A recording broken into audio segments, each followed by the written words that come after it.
inkantolo ngicela My Lord, may I make a request? I have a request. Yes. ukukade sikhuluma ngakho.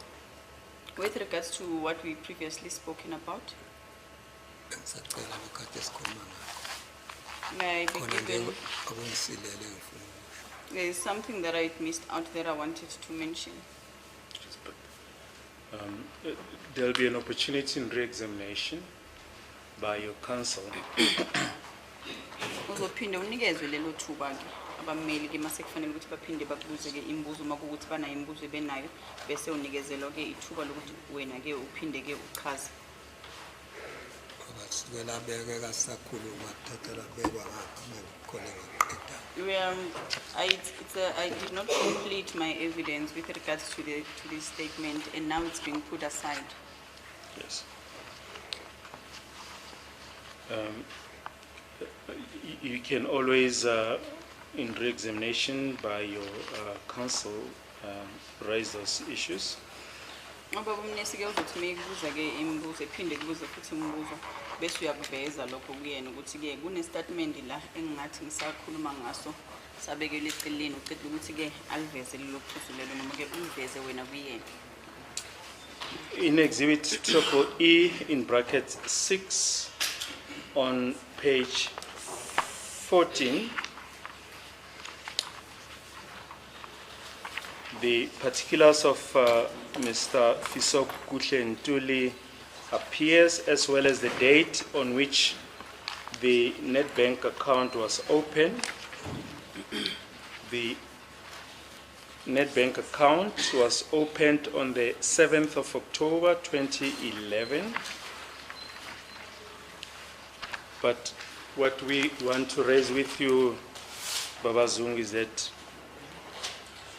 when he opened this account, he gave his address as follows: his residential address as 5478 Zone 14, Wesselton, Emelo, with a code 2351.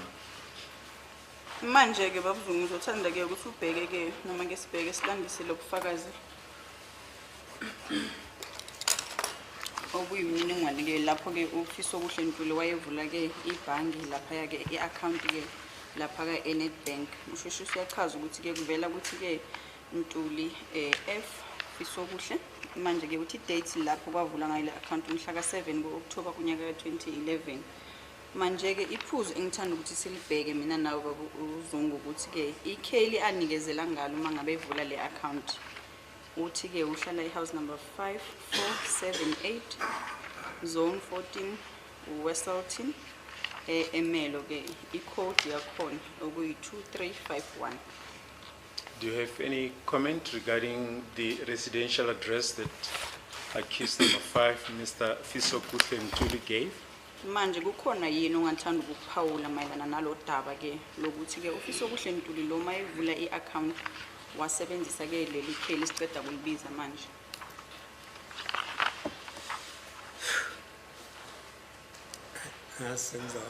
Senza pendula kusebeka. I don't know how many times should I answer this. Kade ngichaza lapha kumfowethu cha.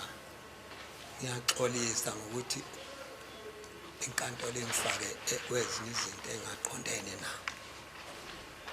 I did say, I don't know how many times that I must say this, that I requested and I apologize that I don't want this court to involve me in matters which I should not be.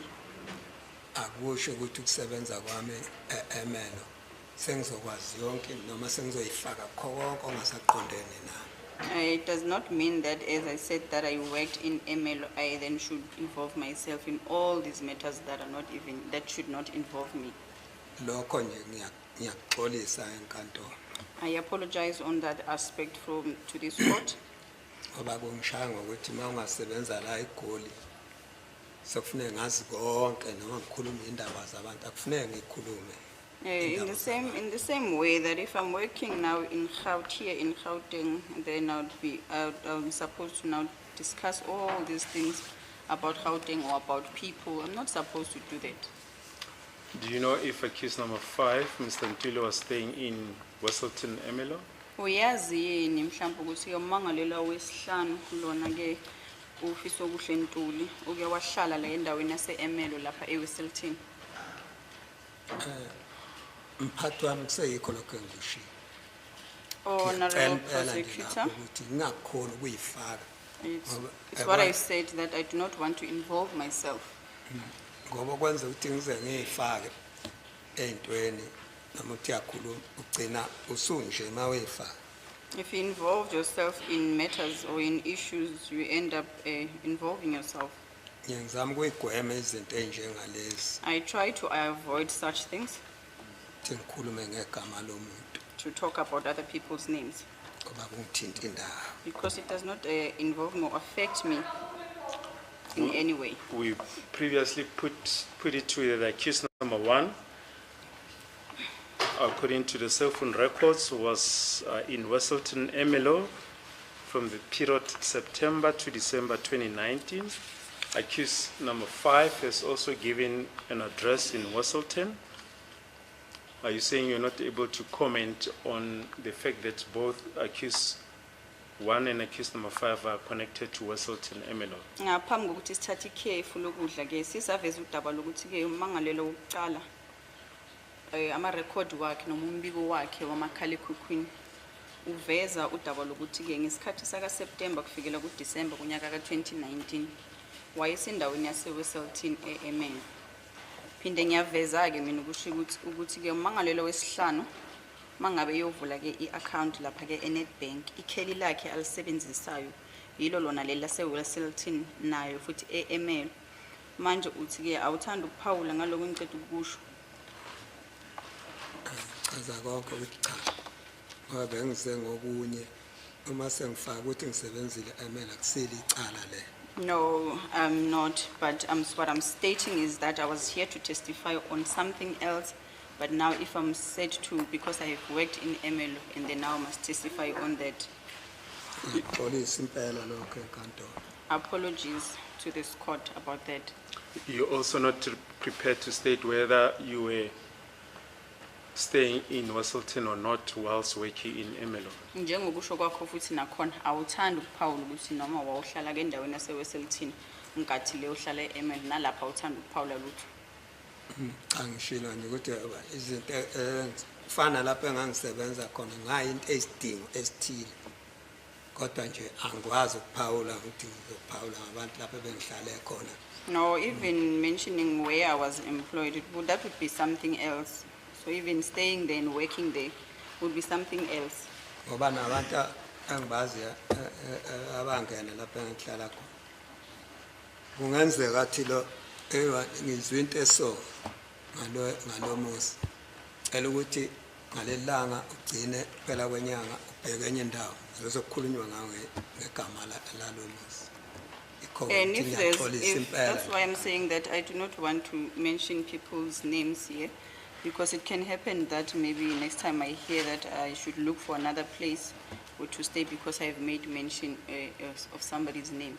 No, but as we indicated to you earlier on, you're not requested to mention any names, but just the area where you stayed in Emelo. Njengoke bese sichazile ukuthi ke akusikho isidingo sokuthi ke ukhulume igama lomuntu. Kodwa nje sifuna udaba lokuthi ke endaweni yalapha ke eWestleton eEmelo kulapho uhlala khona yini. Shilo cha ukuthi ngoba bengihlala eEmelo ngeke ngikhona xolisile. I did say that I won't be able to confirm that yes, I stayed in Emelo. Okay.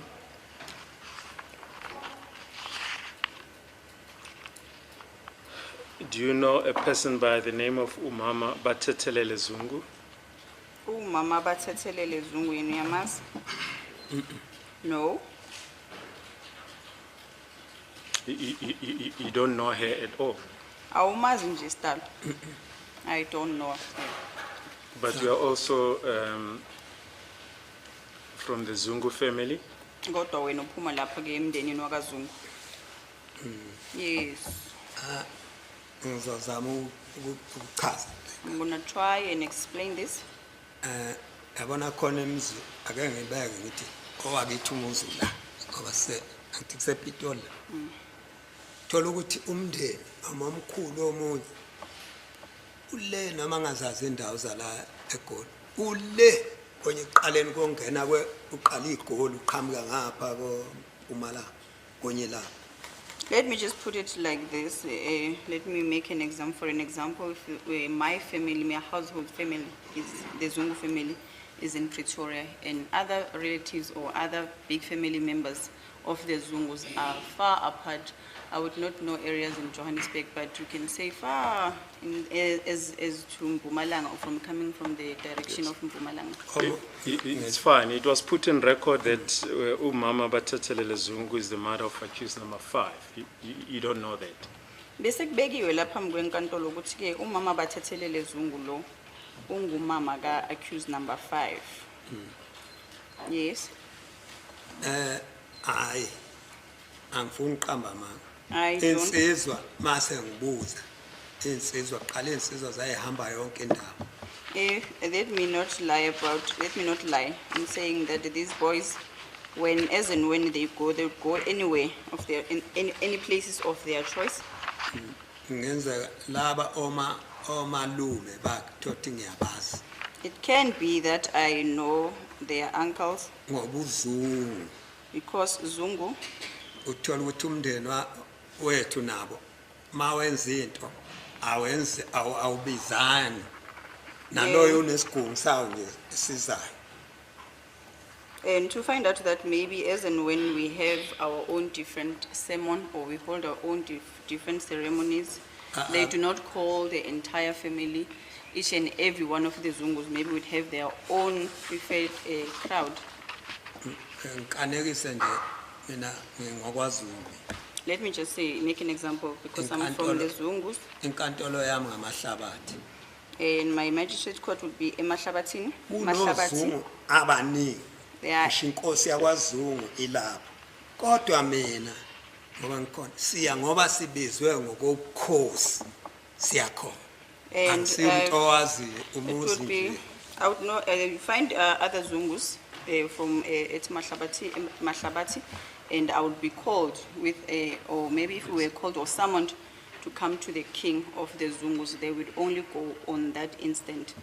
Do you know a village called Usutu in Dengeni, Nongoma? In Dengeni, Usutu, Uyazile, Nongoma. Yes, I know that place. Yes, but that's where accused number 5 come from. Ilapho ke accused number 5 nomangalelo wesihlanu eqhamuka khona. Number 5. Mr. Fiso Kuhlentuli. Umnumzana uFiso Kuhlentuli. Hayi ngiyazi uSuthu. I know uSuthu. Esigodlweni yonke leyo ndawo ngiyazi. I know that area of being around.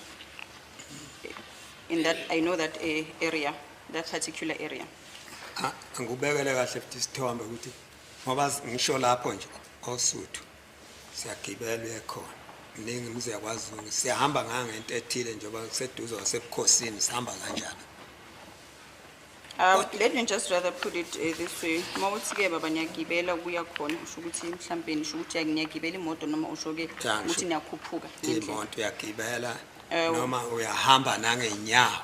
What I meant is that you can use any mode of transport and you can even walk there because it's next to the chief's place where we are called upon to go. How far is Usutu Dengeni from Ekushumayeleni? Manje uSuthu lo endenge indaweni yasendengeni ukude kangangani nase ekushumayeleni. Ngangabeka yebo ngoba kushumayela la ngizolusho kodwa la ngihlala khona nje nanangu umntwana lo wasibili sekunegama la khona kodwa kushiwo nje indawo komkhulu njengokuthi mawuthi uSuthu usho nje indawo yakhona uSuthu lonke kusuka la ngaze liyofika eGoli bese liphinde linqamuka benegama la khona. What I'm trying to say, I'm going to put it in this fashion where I come from. I'm going to mention Gushumayeleni because you are mentioning it. But what I'm saying is that this Osutu, it would be regarded as the entire area as to, we would find Ekushumayeleni in it, but it would be referred to as the entire place. ngoba uma ufika ekushumayeleni futhi ngathi uyafika bekukhombe njengaleyo baphela siyazana emakhaya bekukhombe ukuthi kuya ehlabathini la ngihlala khona na. In the same breath, when you are at Ekushumayeleni, someone as we are well known with each other in the homelands, you would find someone pointing out to you that there is a Mahlabathini or Shabatini. But how far are the places from each other, Ekushumayeleni and Usuthu, Dengeni? Manje lezi indawo ziqhelelene ubude ubungakanani ke ukusuka la ekushumayeleni ukufika le Osuthu endengeni ngaba ukude kangakanani? Ngingabeka ngithiwa akaqale kanje itaxi nje ngiyokala ngetaxi itaxi mayisuka kithi ehlabathini nanango undodana kaSibi isuka ifane imali yafana ubuso uyahamba edengeni edengeni lapho shoko. The taxi fare from Ehlabathini, where I come from, together with this young man, is from the Sibia family.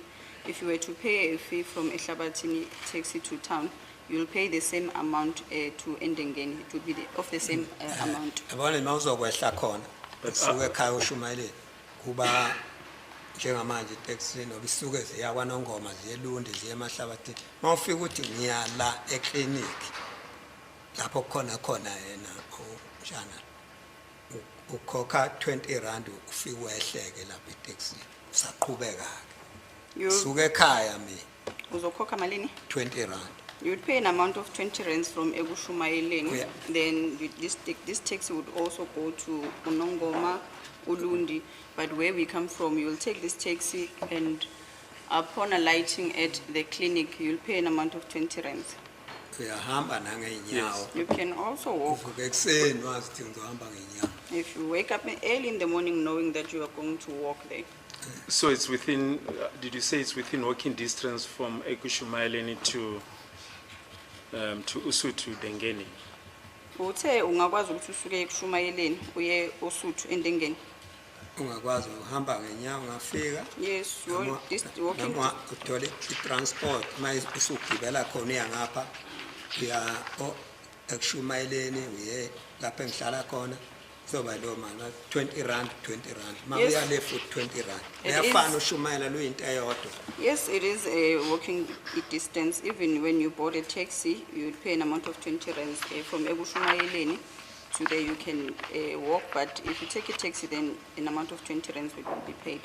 You see in your statement that you dispute Exhibit U, paragraph 4, it's on page 2. Reference is made to Mr. Nkani Zungu.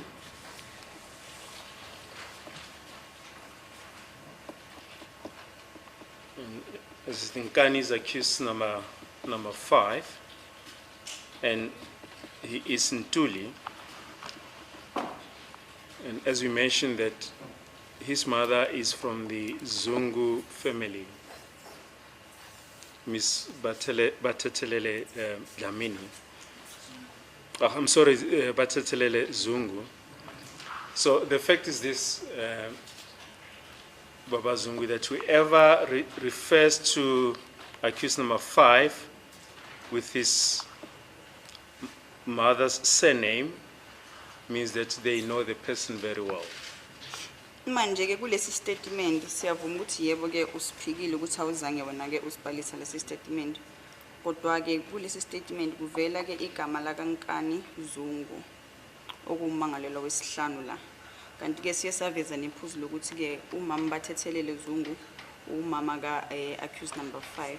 Manje ke mawukuthi ene ungekwa kaZungu futhi makuwukuthi umuntu ufika esezobiza omunye umuntu ngesibongo sakama wakhe ukuthi lo muntu usuka amazi kahle hle lo muntu bazana kahle engcono. Abangengabantu kwayena lo umama wakhe amazi. I did say that I don't know his mother. Naye ngemqala la kumazi obethi noma ngibuza amazi. I also don't know him. I started knowing him here when I was being questioned. Ngishilo futhi nangalelanga ngifika ukuthi ngazinamba ababili abaseduze la. I did say that I know the two who would be nearby me or near from me in the homelands.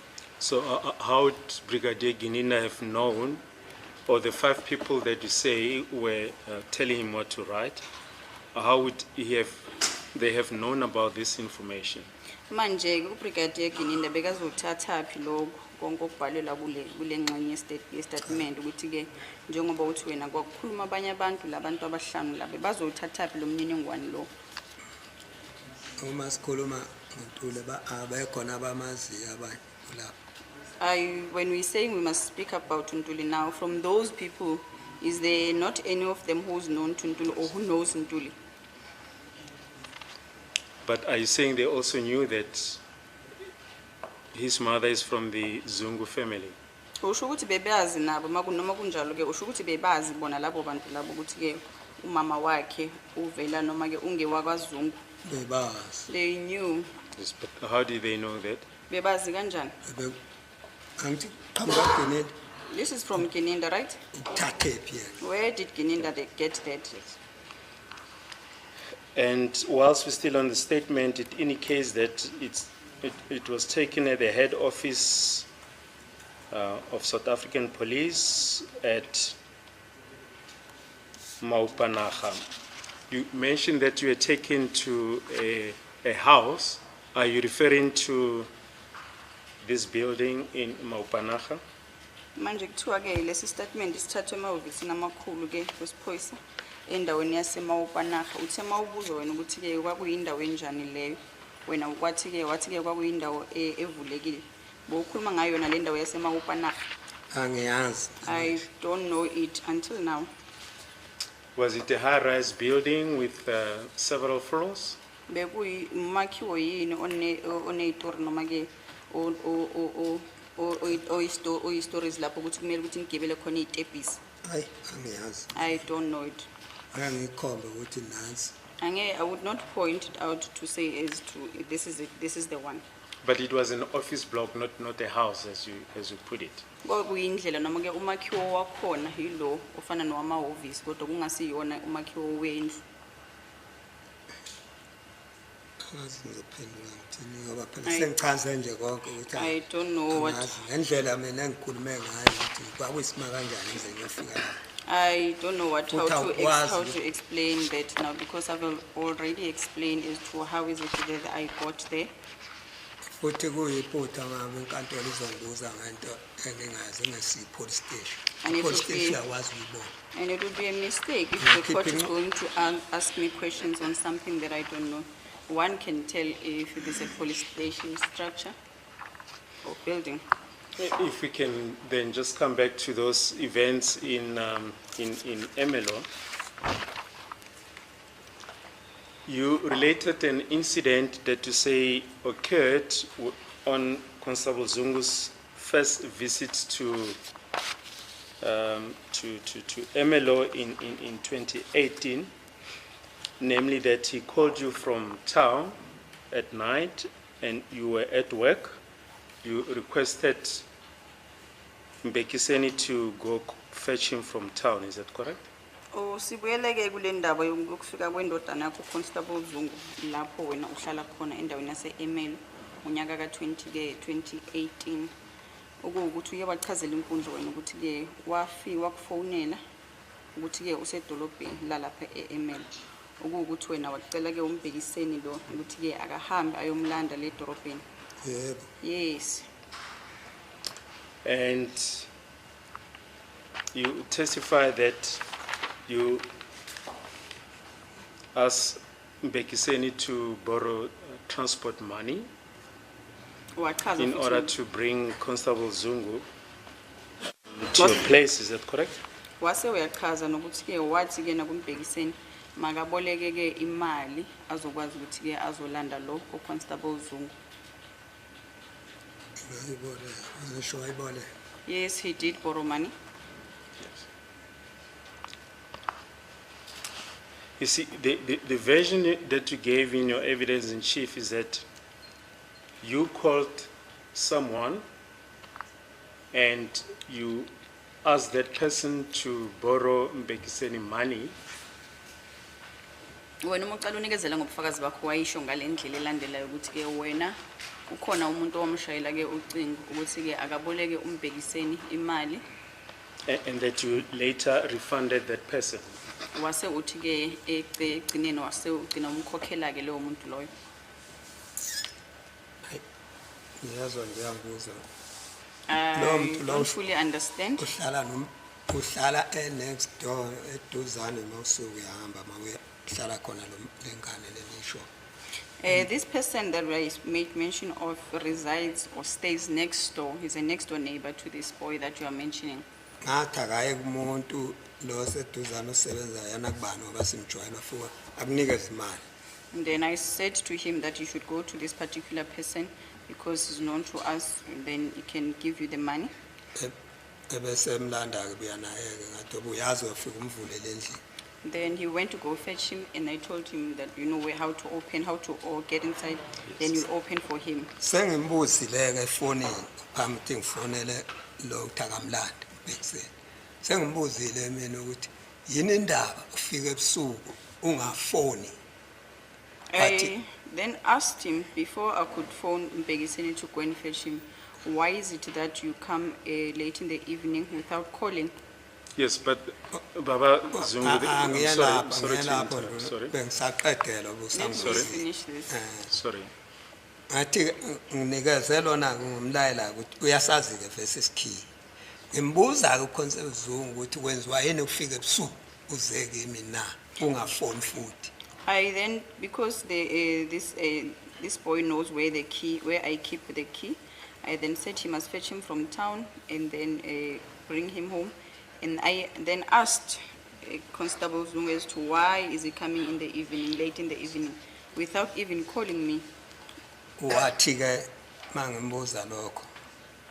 Wathi cha bengiqonde baba bengiphikelele ekhaya eNewcastle. And then his response was that, no, father, I was headed to Newcastle. Sengiyabona ukuthi sengihlwele sokumnyama sokuhlwile ngeke ngisakwazi ukufika ebusuku eNewcastle. He then said, because I realized or noticed that it's now late at night, I would not be able to arrive in Newcastle. Sengibuka iqiniso lakhe ukuthi uqinisile yini. Sevuka ngakusasa akasayi futhi eNewcastle.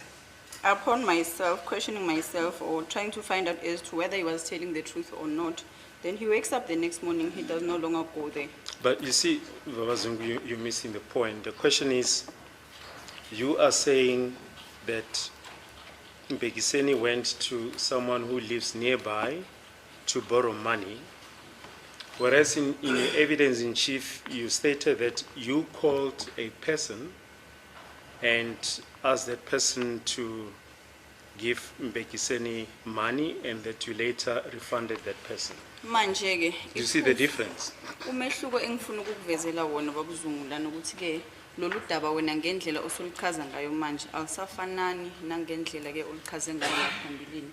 Ngaphambilini wena utheke kukhona umuntu wamthinta ngocingo noma umfonela ke ukuthi ke uzokwazi ukuboleka umfana lo Mbekiseni imali ukuthi ayolanda umfana lo Constable Zungu. Kodwa manje uyakushintsha konke lokho wena uthi ke uye watshela ke uMbekiseni ukuthi akahambe ayoboleka imali khona azokwazi ukuthi ke alande uConstable Zungu. Manje ke ukhona umehluko phakathi kwalezi indaba zombili. Ufuna umwazi umshishisa ukuthi uyaqaphela yini lokho noma uyakubona. Lokho kuyinto anencane nje ukuthi yime ngakhokha imali ngakhokhela eMbekiseni. No, that's a small detail. But I'm the one that paid back the money and paid to Mbekiseni. Ataka uhamba ehambisa imali ayithatha. Then I also sent Mbekiseni to take them to go and pay back the money. That's all. I know nothing else. Yes, but we don't want to belabor the point, but you see the difference that now you say Mbekiseni went to borrow money from a person who lives nearby, whereas in your evidence in chief you said you telephoned someone to give money to Mbekiseni? Angithandi-ke ukuthi singagcila kuleli phuzu isikhathi eside kodwa-ke engizama ukukuveza-ke ukuthi-ke kulo daba oluvezile ekuqaleni nalolo osuluveza manje luyahluka ngendlela yokuthi-ke ekuqaleni wawuthe wena ufonile umuntu wamcela ukuthi-ke akaboleke uMbekiseni imali kodwa manje lokhu usuyakushintsha uthi wena-ke wafonela uMbekiseni wathi makahambe-ke ayoboleka imali. Iphuzu lami ukuthi ngifuna ukuthi uzwisise ukuthi ingabe uyawubona yini umehluko kulezi zinto ezimbili. Akusento ebalulekile lengaze sikhuluma into ka20 rand wamnika 20 rand. No, that's Singalokho something. esikhuluma lokho. No, that's not important. It's not something that we could be discussing. Money in the amount of 20 rands was borrowed, and we're supposed to discuss that. No. Thank you. Was it during this visit by Constable Zungu when he showed you a photo on his cell phone the following day of his visit? Manje-ke kwakuyingaleso sikhathi yini uConstable Zungu ayelandwa edolobheni bese kwathi ngelanga elilandelayo-ke wakubonisa-ke lo mfanekiso noma-ke lesi sithombe ocingweni lakhe ngelanga elilandelayo. Ngeke ngisazi-ke lapho ukuthi kwakuyilo noma kwangesile kodwa nje ngiyazi ukuthi wangivulele isithombe. I wouldn't be sure as to whether it was on that day or not, but what happened is that he did show me the photo. And in your evidence in chief, you said you could see that the person is from the Sibia clan, but you could not immediately remember the name. Is that correct? Uthe wena-ke wabona ukuthi lo muntu lo okuvezelwa yena lapha-ke esithombeni umuntu-ke ovela kulo mndeni lo wakasibiya kodwa-ke wawungakwazi ukuthi-ke ukhumbule igama lakhe. Ngithi ngangeke ngikwazi igenge lencane. Uyabona igenge lencane ethana amagama omsizwe. Kaze ethana amagama. These young generations, as they grow, they give each other names or they give each other namesakes amongst themselves as young men. Uzwe kuthiwa uJomo lo. Then at times you would hear one being referred to as Jomo. Uyoze umbambeke wena-ke ukuthi cishe ukhumbula-ke konje kuthiwa ubani hayi uJomo. And then you'll have to figure it out, Joseph, or you'll catch it at a later stage that when they're referring to this Jomo person, they're referring to this person. Omunye wethu ngokudlala ibhola. And one other person would be given a namesake because of a soccer player.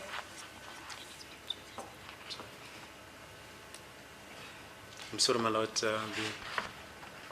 Mr. Sana wants to say something. Okay.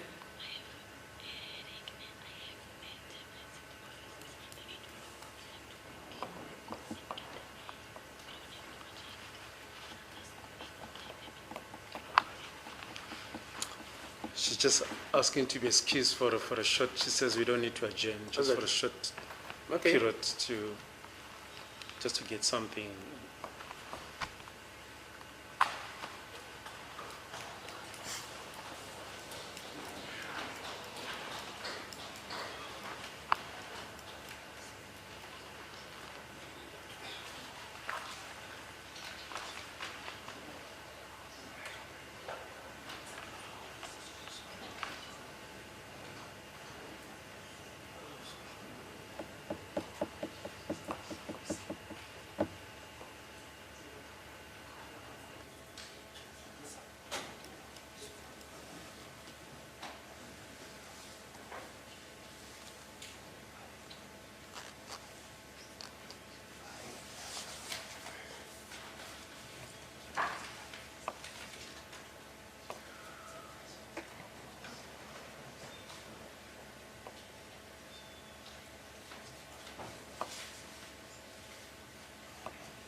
Thank you, my lord.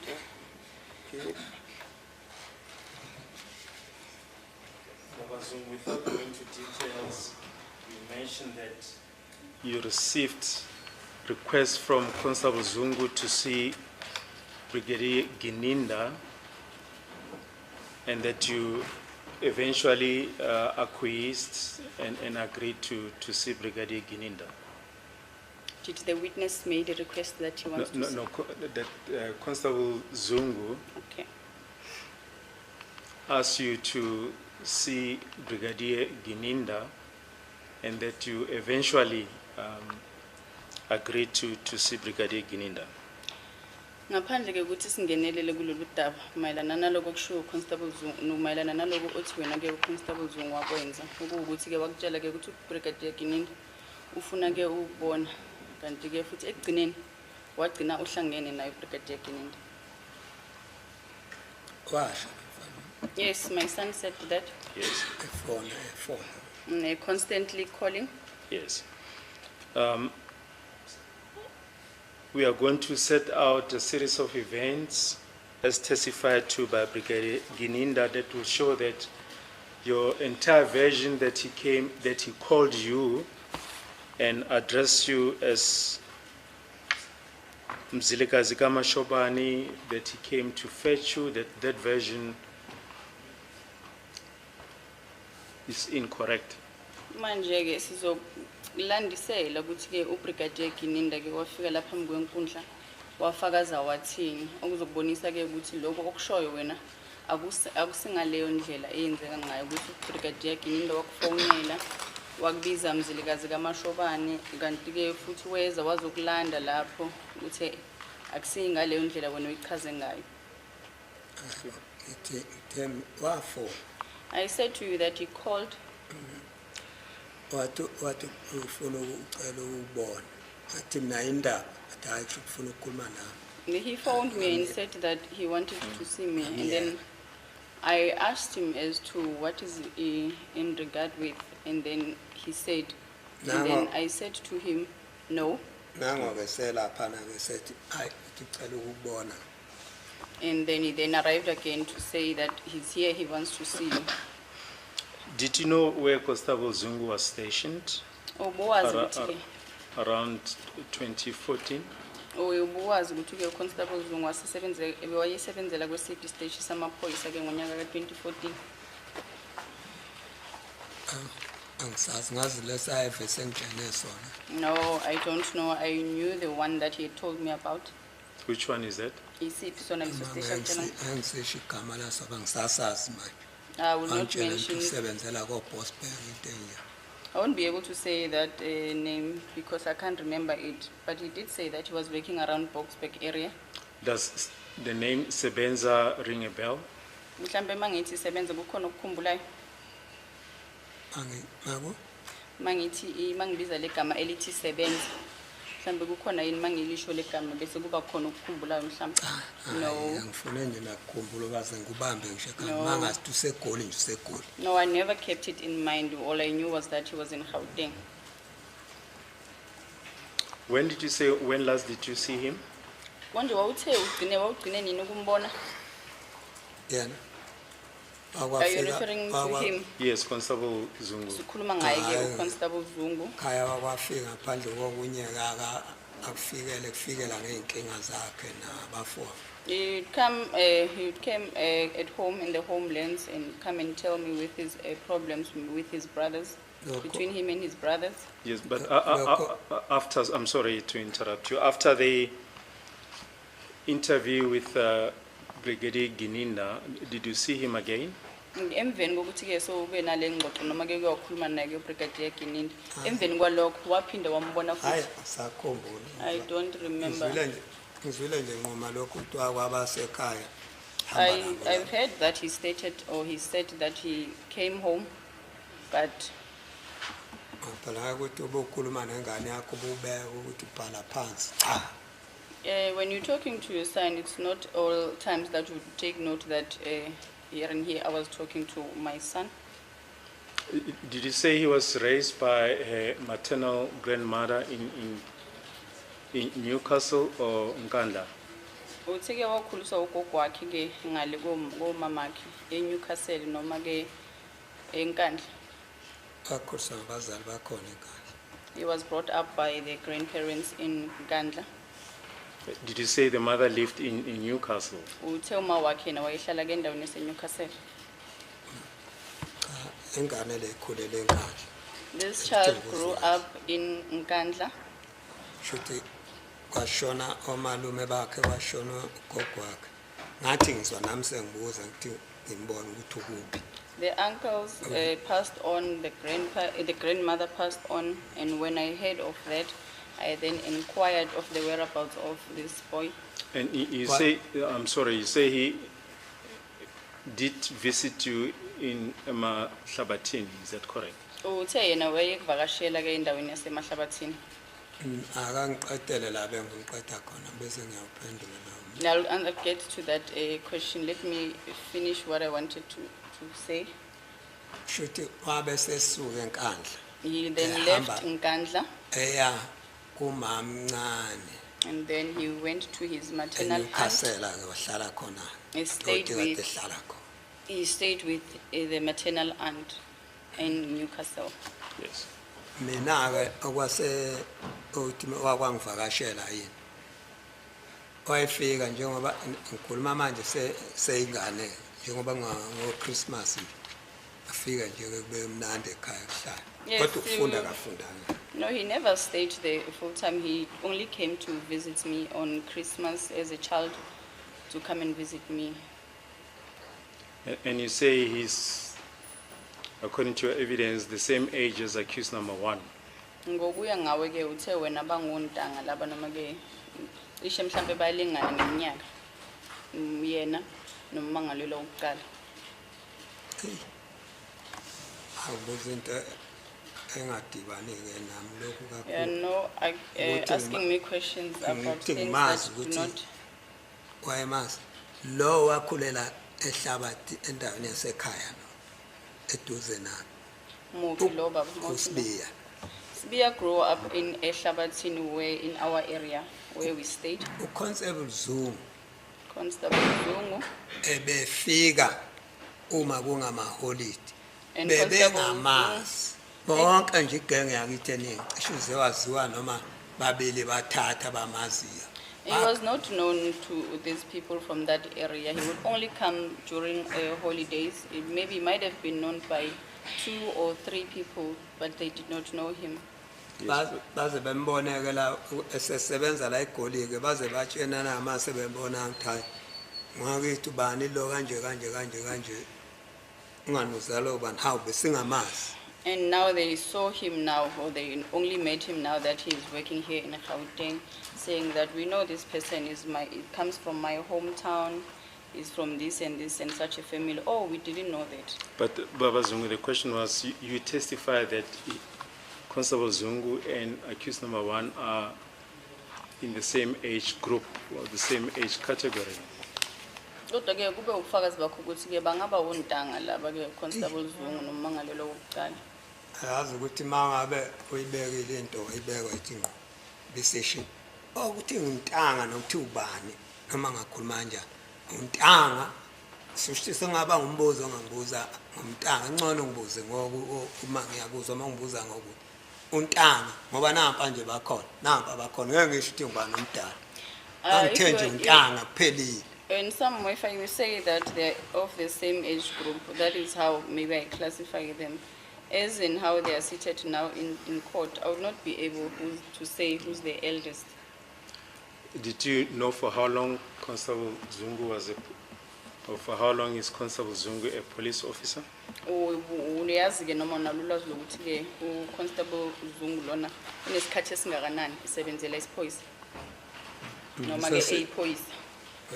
Uwenzelwe yimi okunye mayekhaya FNJ angisazi unyaka nalokho ngangengicrap.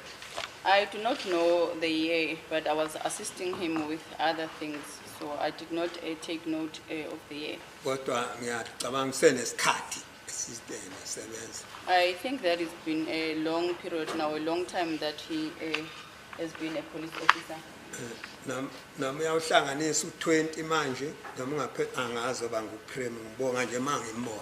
I do not know, Sibingelela. maybe we can say it is up to 20 years now, but I can say that it's been many years, but I did not take note of that, or did not calculate that. In September 2023, he testified that he had been a police officer for 12 years. Would you go along with that? Uthe yena manikezela ngobufakazi ngingaba iminyaka eyi12 eyiphoyisa wena ungavumelana nalokho. Ngeke ngimphikise. I would not dispute Ngoba that. ngazi ukuthi ngani. Yami Because- ngiyayiqadelela ngikubona phela. I would not dispute that because I'm also estimating. Did you know who was his cluster commander? Uyazi ke ukuthi ke mhlambe besebenza ngaphansi kwesandla sakabani umuntu ke ebebuyena ke esebenza ngaphansi kwakhe. Asithi ke ucommand. Hayi angimakabe ebekelisho nje igama Yes, isisutu noma yini noma ebekelisho nje. I don't know if it's a suit name or what, but you would normally mention that name of that person. Does the name General Lishabani ring a bell with you? Uma ngithi General Lishabani mhlambe ngabe khona ukukhumbula mhlambe khona ukukhumbuza khona. Angifuna ukuqama manga ngazi lutho nje. No. Ngoba kaze ngunake futhi aze ngimbone nokumbona mhlawumbe bengcono ngangambona. No, I do not want to lie and say that I know, but I've never even met this person. Ngoba njengoba ngubona namhlanje ngakhona ukuthi ngikukhombe cha ngeke ngakubona. For an example, if I was to see you today and see you some other time, I would be in a position to can say that yes, I've seen you before. You see, Baba Zungu, the evidence of Brigadier Ginida is that this matter was assigned to him by the then National Commissioner of Police on the 12th of November 2018. Can you kindly repeat that to me? That the matter was assigned to him by the then National Commissioner of Police General Sithole, Kehla Sithole, on the 12th of November 2018. Uthe yena ke mayinikezela ngobufakazi bakhe ukuthi ke kuleli cala walinikezwa ngomhla ka12 kuNovember kunyaka ka2018 umkhomishini wamaphoyisa owayephethe ngaleso sikhathi ke uSithole. Amazi bani Sithole lo. I don't know, don't even know this Sithole person.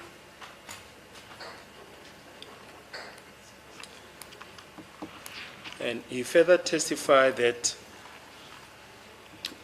around March or June 2019, he received a call from the National Commissioner saying there's an individual at the National Commissioner's office who had information about the perpetrators who were involved in the murder of Mr. Senzo Meiwa.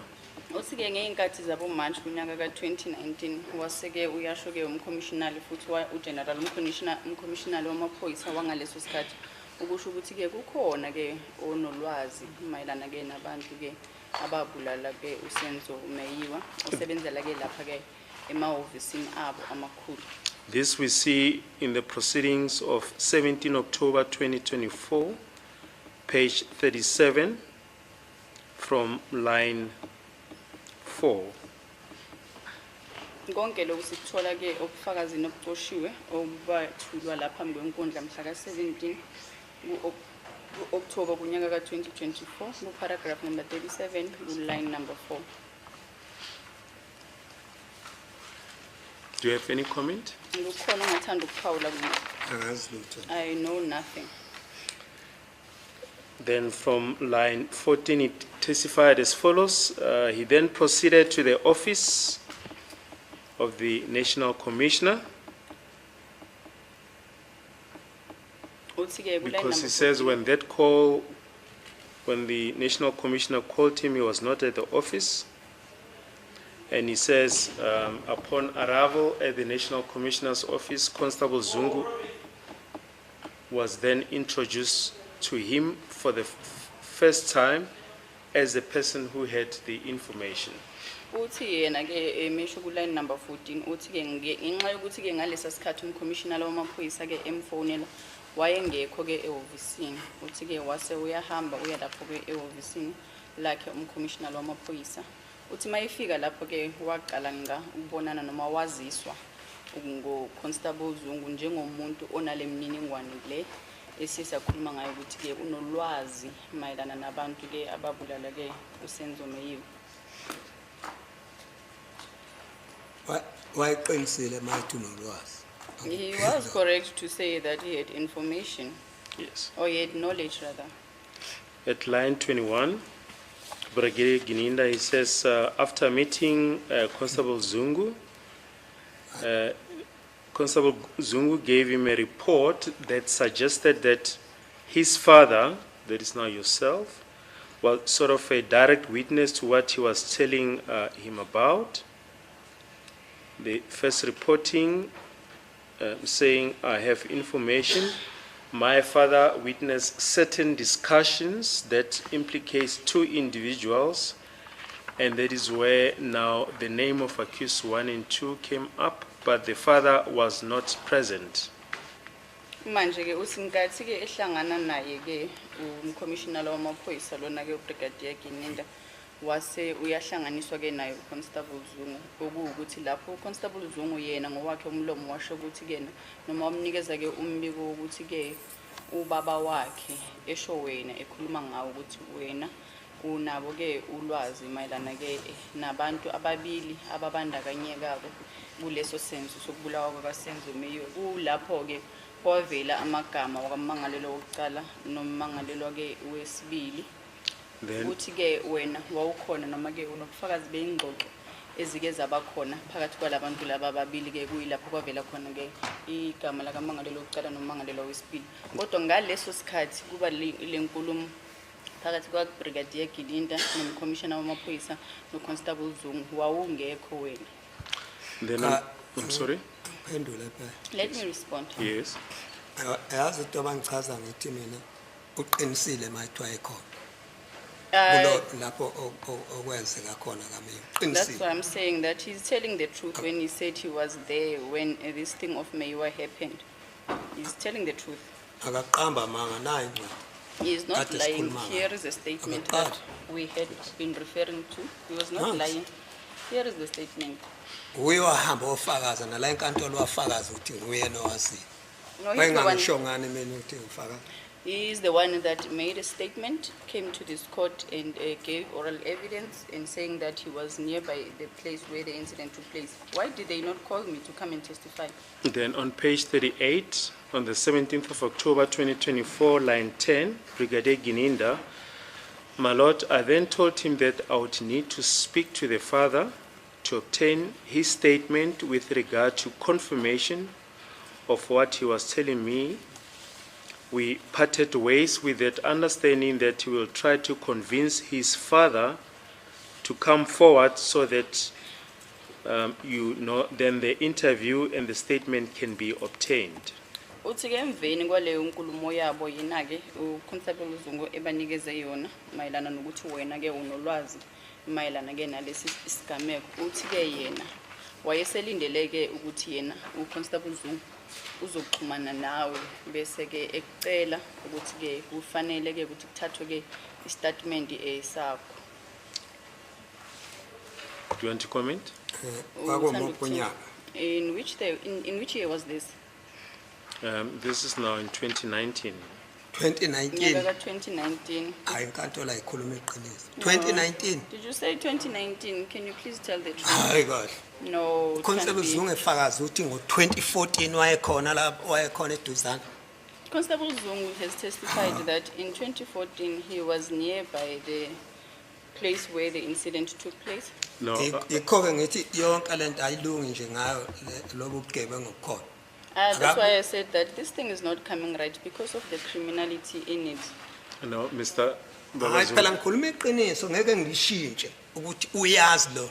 Ningenzela nje umgunyathi nina nihlangene naye uGininda. No, because I'm not lying. I'm telling the truth when I say to you that Brigadier Gininda knows about this. And yeah, I think now you are doing criminal acts on me. Ngoba phela nazi izinto ziyakhuluma. Uthi uConstable Zungu wahamba wafakaza ngo2014 umeyiwa wafa ngo2014. Uginindi uzothi une statement asenzele mina ngo2019 kodwa besebenza ndawonye bengamaphoyisa. Are you saying that saying that Gininda say Constable Zungu said that Senzo Meyiwa died in 2014, and yes, Senzo Meyiwa died in 2014. Yes. But how is it that Brigadier Gininda only obtains a statement from me in 2019? Baba Zungu, you don't- Ufakazi babo futhi ake ngibe ufakazi bamaphoyisa. Abukwazi we. Yes, Awumekala. yes. Can You'll you comment please? after. Yes. Uzokhuluma after. Phela bengiphendula Kuphendulwani kanjalo. Yabona case yabesuthu. Umuntu uzogibela ehashi. Aye eThaba Busiwo azobe akhuluma ukuthi uRatha ubulale uKaizer Motaung. Makangena lapho akazi nix athi ulo guluba lo obathi udlala ibhola kakhulu. Ngimbona izolo makambulala. Manje sathi phethe lento ukugibela ihashi lakhe uyahamba. That's what the law in Basotho land sometimes goes masikhula. So yeka Mr. Baloyi acacise indaba. Let him finish what he says Gininda said. Thereafter you can tell us what you know about Zungu experiencing the killing of Senzo, which is not evidence in this court. Yes. Manje ke baba, isicelo senkosi enkantolo ukuthi kena ena wena ulalele ubaba Baloyi ukuthi ke umbuzo wakhe aze awuqedele umbuzo wakhe ukuthi uzokwazi ukuthi uzwisise kahle bese kuthi ke uyaphendula ke chaza ngalendlela le ufuna. At page 60, and please try to understand the context. Although he made it clear that it would not be an easy task because it is not how they wanted this thing to be handled, in light of the fact that the people they were mentioning are somehow related to them. Manje ke ngicela ukuthi uyizwisise kahle ke lenkulumo. Lokho umshushisi manje akubuza ngakho kubufakazi bakaGininda lapha phambi kwenkundla ebelandisela inkundla ukuthi ke kwenzeke ngalendlela kwenzeka ngalendlela. Uyasho ke mayichubeka nenkulumo yakhe ukuthi ke washo ke ukuthi angeke kuze kube into elula leyo. Njengoba ke abanye balabantu ekukhulunywa ngabo ukuthi bayabandakanyeka kulesi senzo bayizihlobo nabo kodwa ke futhi bengasiyona indlela ebafuna ukuthi ke lo daba lwenzeke ngayo noma ke kuvele ngalendlela enjena. So he raised that concern, but I insisted that, look, he's a police officer. He should understand we cannot work on hearsay. So I need something tangible. I need to rely on something. Uthi ke wamchazela ke uConstable uBrigadier Gininda uConstable Zungu ukuthi ke uyakuzwisisa konke lo ukuthi ke labantu okukhulunywa ngabo la bazihlobo kodwa ke njengoba yena eyiphoyisa kuzofanele ukuthi ke bangathembeli ubufakazini bezwa ngobathi kodwa ke kufuneka into ephathekayo ezokwazi ukuthi ibe ubufakazi. My Lord, it was also clear that there was a fear of reprisal. In other words, that if this thing is not handled carefully, it was made clear to me that people will lose their lives.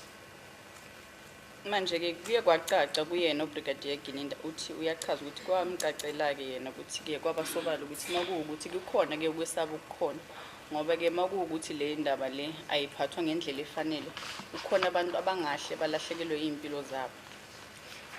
On page 39 says we'll give you a copy of this. Ms. Kosano will go through this evidence with you. We parted ways, my Lord, with that understanding that I will respect and allow him a chance to try and convince his father. We exchanged numbers.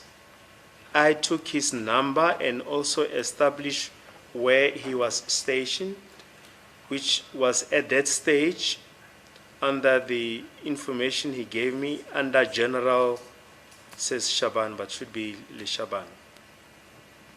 Sahlukana-ke kanjalo busho uBrigadier Ginindo eqhubeka ngomfazi bakhe ukuthi sahlukana-ke kanjalo naye uConstable Zungu kodwa-ke ngangithembela nginethemba lokuthi-ke ngizohlonipha futhi ngimuphe isikhathi sokuthi-ke akwazi ukuthi akhulumisane-ke nobaba wakhe nokuthi-ke sashintshana ngey'nombolo zocingo ngathatha iy'nombolo zakhe zocingo wangitshela nokuthi usebenza kwesiphi isiteshi kanti-ke ngakwazi ukuthola ukuthi-ke umuntu-ke ongaphezudlwana kwakhe okuGeneral Shabane. Then line 9, Brigadier Gininda, it was a cluster, my lord, so General Lishabane was a cluster commander in the North Rand, Tembisa. That area, he was a cluster commander, Major General in charge of that region. He has since retired. General Lishabane lona-ke wayeyikhomanda-ke khona-ke kuleyo ndawo yase-Tembisa noma-ke bekayikhomanda yakuleyo ndawo lezo zase-Tembisa noma-ke engasasebenzeli-ke isiphoyisa noma-ke sethathe umhlalaphansi. Then he say, now after that meeting, my lord, there would have been a number of obvious follow-up from my side to try and check how far he is. And it was not really, there was no fruitful outcome between that day up to the 13th of November 2019. Uthi njengoba njengobenjayelo kokwenza-ke umsebenzi wesiphoyisa kwakuthi ngasikhathi ngilandelele-ke kuloku-ke akushilo noma-ke ngiphenyisise kodwa-ke angizange kube khona umphumela otheni kuze kufike-ke ilanga langeyi-13 zikaNovemba ku-2019. Now, leading up to the 13th, 2019, my lord, I recall that when I tried to reach him, I was struggling. This is now Constable Zungu. So I ended up, because Brigadier Perumal was still on board, and I said to him, the only lead that I had, which needed to be followed up, but is still outstanding, it is Constable Zungu. Ngawumhla ka-13 kuNovemba-ke ku-2019 ngangisoloko-ke ngithola-ke inkinga ukuthi ngikwazi ukumthola-ke uConstable Zungu lona. Kodwa-ke ngamazisa-ke uBrigadier uPeruman ukuthi-ke ulwazi olukhona noma-ke imininingwane esele mayelana nalecala-ke engithi nginayo ngenxa yokuthi ngingamtholi uZungu imininingwane osele ungaba noZungu. So I asked him to accompany me so that we can work together and try to take the matter forward. Ngamcela-ke ukuthi-ke makasebenzisane nami engisize ukuthi-ke sikwazi ukuthi siqhubekisele leqala liqhubekele phambili. Now arrangements were made eventually, my lord, through General Lishabane for the first meeting that was supposed to go on the 12th, I recall, of November 2019, which did not materialize. Manje-ke kwahlelwa-ke kwaba nohlelo lokuthi-ke izinto zizohamba kanjani noma zizomisa kanjani. Lapho-ke sakhuluma naye-ke uGeneral Lishabane ukuthi-ke kwakuzofanele kube khona inhlangano yenzakalayo ukuthi ngikhumbula kahle mhla ka-12 kuNovemba 2019 kodwa-ke leyo nhlangano azange-ke iphumelele. It was then postponed to the 13th, and that is where myself and Brigadier Perumal met Constable Zungu. Kodwa-ke yahlehliselwa-ke usuku olulandelayo kwakuzoba mhla ka-13 November 2019 naye-ke uPeruman. That meeting was fruitful in that, my lord, he did say he managed to convince his father, and we had now to arrange a next meeting where the father will avail himself. Manje-ke kwaphumelela noma-ke kwaba nemiphumela ekahle-ke emveni kokuthi sikhulume naye mhla ka-13 kuNovemba ngoba-ke washo ukuthi yebo-ke ukwazile ukuthi-ke ekhulumisane nobaba wakhe uConstable Zungu loyo njalo ukwazile ukuthi ekhulume nobaba wakhe kanti-ke okwakusele ukuthi-ke kuhlelwe ukuthi-ke kumele ukuthi-ke atholakale ubaba wakhe and then kuzokuthi bakhona ukuqhubeka bakhulume naye. Indeed, my lord, on the 17th of November 2019, the father, Constable Zungu, brought the father, who then gave me a statement, and that statement implicated accused 1 and 2. So those names, my lord, are now in the sworn affidavit for the first time. Manje-ke kwaze kwafika zona-ke i-17 lezo zikaNovemba ezazihleliwe lapho-ke uConstable Zungu wafika khona efika nobaba wakhe okuyikhona lapho kwaveza-ke amagama wabantu, ummangalelwa wokuqala, ummangalelwa wesibili. Kwakuwokuqala ngqa sithola-ke ulwazi olufana nalolo ukuthi ubhaliswe-ke estatementini lapho umuntu efunge khona. Yes, and he continues on page 18, says it is Absalom. I remember the name Absalom Zungu, my lord. His affidavit that I obtained was attached and disclosed to the defense. Uthi ngiyakhumbula kahle-ke ukuthi umuntu engakhuluma naye-ke ngalolo suku u-Absalom Mzungu, istatement sakhe sathathwa noma-ke saqoshwa phansi, saze-ke sakwenziwa-ke amakhophi kwanikezela-ke nabashushisi noma-ke ithumba labashushisi lanikezelwa naso-ke istatement leso. So for the Ithimba first labameli, time, pardon me. sorry. Yes, so for the first time, we had two possible suspects. Manje kokuqala-ke lapho sibona khona ukuthi bakhona abasolwa bakhona ababili. That, Baba Zungu, is in essence the evidence of Brigadier Gininda, the sequence that he set out that led to your statement as per Exhibit U being obtained. Manje-ke indlela-ke lobu esiceda ukufundela bona ubufakazi baka Brigadier Gininda lapho ebelandisa khona echaza ngokulandelana ukuthi-ke kuqale kwenzeka kanje kwafikela ekutheni-ke ubhalisa-ke lesi statement mhla ka-17 kuNovember 2019. Do you have any comment? Uphawu uthini kuloko baba? Objection, Madam. This process is very unfair. 2 full pages have been read. No, wait a bit. Mr. Baloyi made a rider that the interpreter will be given the statement and she'll go through that statement with Mr. Zungu. Okay, that's what I heard. But now the state says, do you have any comment? Without that which the No, court is yeah, fine, mentioning fine. now is not happening. Yeah, fine. You'll have a comment after reading it. My lord, as and when Mr. Baloyi was reading out portions or part of the statement, I was conveying the message. Yeah, I heard that.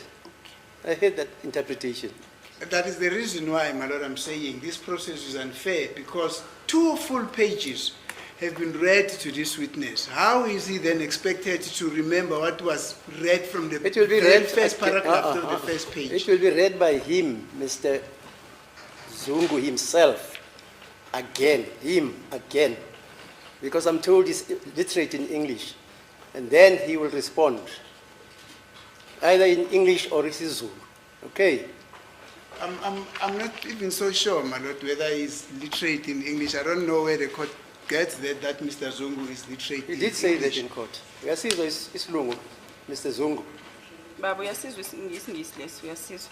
Singena la. How does that end? Yes, singenaphi ngoba uyasizwa. Thank you. No, man. So singena. Yo singenaphi? Uyasizwa, nami ngiyasizwa isiZulu. Mara singenaphi? But Awumangali I Mr. think let's get Zungu. it direct. Nami ngiyasizwa isiZulu, mara singenaphi? Kulungile. Don't. Well, let us see 15, Yeah, okay. 10. We'll Tomorrow. print the relevant pages and give them to Yeah, Dr. please. Baba Zungu. Yeah, print him the pages. Okay. Are we adjourning until tomorrow? As a court basis. Okay.